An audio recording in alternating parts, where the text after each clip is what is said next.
Los colors tornen a brillar a l'entrada de Pena-roja. Els alumnes de l'escola van pintar l'any 1989 un mural inspirat en l'univers creatiu de Joan Miró.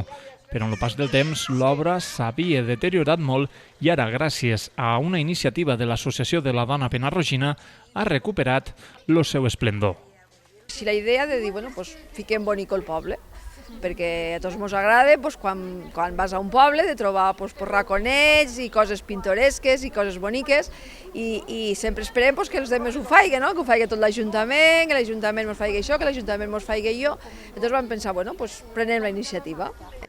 Pel seu valor sentimental, molts veïns se van posar a pintar colze a colze per a recuperar les figures i els colors originals del mural. Nosaltres tenim este mural que fa molts anys que està pintat i que normal en els anys s'ha anat desgastant, perdent el color i la veritat és que estava molt feo. Llavors vam dir, es comencem per aquí i va així la iniciativa, ens va aparèixer totes bé i per avant. I a més la participació, com ja veu, ha sigut excel·lent.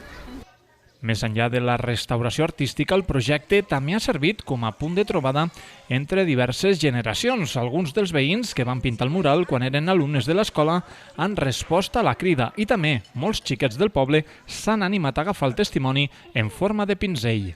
Ho van fer els xiquets d'escola, un mural molt bonico, en uns colors també molt llamatius, i la veritat és per això que ens sabíem mal de que se perderen. Entonces també l'opció era pintar-ho tot de blanc i ja està per...